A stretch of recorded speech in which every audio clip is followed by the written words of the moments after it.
La santé et le bien-être, c'est sur Europe 1. Nous sommes avec vous depuis 15 heures pour cette dernière séquence de l'émission. Comme tous les jours, c'est Catherine Blanc qui nous rejoint. Catherine Blanc, vous êtes sexologue et psychanalyste à Paris. Bonjour Catherine. Bonjour Mélanie, bonjour Jimmy. Alors aujourd'hui, on va répondre à cette question de Claude. Alors Jimmy rigole déjà, je sais pas, je pense que... Jimmy, il est sur son Vous avez fait une portable. petite blague que j'ai pas entendue peut-être? Absolument pas, non, je suis de bonne humeur, ça vous D'accord. échappe. Mais c'est tellement étrange, c'est ça. C'est tellement rare voilà, que c'est voilà. ça, je suis surprise alors. Je vais vous lire la question aujourd'hui de Claude. Alors la question suivante. Ma femme a eu un cancer, donc Claude est un homme. Ma femme a eu un cancer il y a 2 ans. Depuis, je n'arrive plus à ressentir de désir sexuel. Je la sens fragile et de son côté, elle n'a pas l'air demandeuse. Comment l'expliquer? À quel moment pensez-vous que notre libido reviendra à la normale? Alors Catherine, c'est une très bonne question et c'est vrai qu'il y a beaucoup, on parle rarement de sujets de cancer et de sexualité liés. Or, il y a pas mal de problématiques, même une fois qu'on a guéri d'un cancer. C'est normal justement après une telle maladie qui ait des problèmes de libido. C'est pas automatique, mais ça arrive souvent. Alors oui, alors d'abord il y a plusieurs questions dans la question. Il y a d'abord la question de deux personnes qui ont un problème de libido. La personne qui a eu un cancer, donc cette femme, ce qu'on peut tout à fait comprendre dès lors qu'on a flirté avec la mort, qu'on est peut-être avec une épée de Damoclès au-dessus de la tête. Donc évidemment que ça peut relancer un désir pour affirmer la vie, mais on est plutôt dans un soin de soi, dans une idée aussi de dévastation ou de corps abîmé ou de corps, elle a peut-être été opérée, de corps amputé d'une partie de son corps C'est éventuellement. pas précisé quel cancer, mais voilà. Donc évidemment qu'on peut bien comprendre que quand on est en train de se réparer, toute l'énergie psychique et physique c'est bien normal. Va dans cette direction.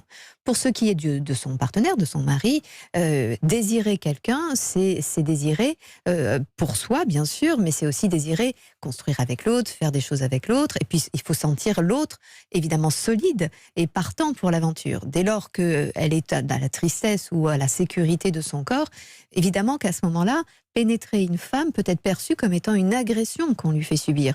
Et donc, évidemment que on ne peut pas facilement avoir envie de la pénétrer, parce que pour pénétrer le corps de l'autre, il faut être en tranquillité pour soi, mais en tranquillité qu'on ne va pas faire de mal à l'autre.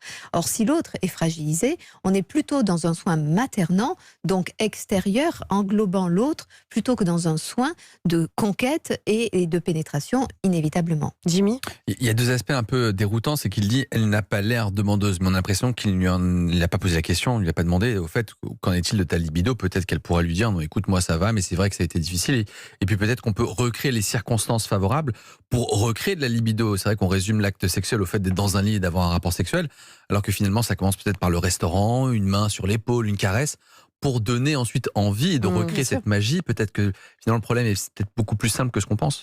Oui, et comme vous le dites très justement, Jimmy, elle n'a pas l'air, c'est-à-dire que finalement il y a un silence qui s'est fait dans ce couple, parce qu'il y a la maladie qui s'est instaurée là, qu'elle a monopolisé toutes les attentions. Ça n'a pas été le sujet de la sexualité, c'est ça, pendant quelques temps, j'ai l'impression. Et du coup, elle n'en a pas l'air, elle ne se met pas, faudrait-il qu'elle en ait l'air, c'est-à-dire faudrait-il qu'elle se mette en scène, faudrait-il qu'elle dise « youhou, j'ai envie de faire l'amour ». Les choses sont un peu plus compliquées que ça, pour elle certainement, mais en tout cas, peut-être qu'avant, elle n'était pas déjà comme ça, elle n'était déjà pas en train de mettre tout en scène pour montrer son désir.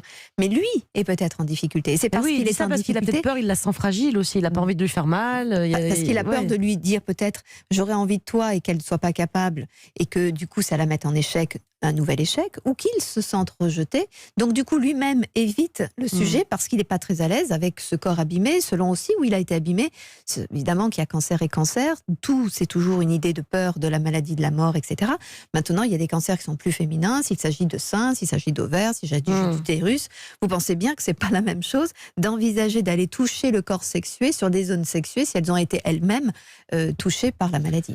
Le cancer, la maladie, c'est quelque chose qui est important dans un couple, qui va marquer le couple à jamais. D'ailleurs, il y a beaucoup de couples qui ont des difficultés, vous en avez peut-être dans votre patientèle, beaucoup de couples même qui divorcent après une grande maladie qui a touché l'un ou l'autre. Oui, c'est extrêmement difficile parce qu'il faut pouvoir imaginer l'après-maladie, le pendant et l'après-maladie. Il y a toujours l'idée que la maladie guérie permettra de revenir au temps initial. Or, la vie est un mouvement qui ne cesse d'avancer dans une direction. Et que la maladie, eh bien, va permettre, si on se soigne, de vivre d'autres choses, mais pas de revenir en arrière. On ne sera pas la même personne. Exactement. Et donc, les couples, parfois, sont dans la difficulté de cette acceptation de passage. Et résultat, il y en a un qui reste sur le bord de la route ou qui ne peut pas se confronter à cette nouvelle acceptation, ces nouveaux repères à trouver, sans les vivre automatiquement comme une dégringolade, mais comme une conquête. Comme on a été capable de se conquérir quand on s'est rencontrés, on peut tenter de se conquérir après la maladie.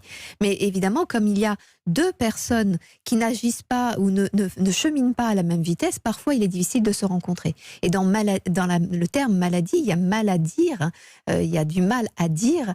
Je crois que plus que jamais, il faut nommer les choses, et qui plus est sur le sujet de la sexualité, si on ne veut pas que la sexualité soit engloutie par la noirceur de la maladie qui laisse penser à une dangerosité et une mort imminente. Merci beaucoup Catherine pour tous ces conseils précieux. Comme toujours, voilà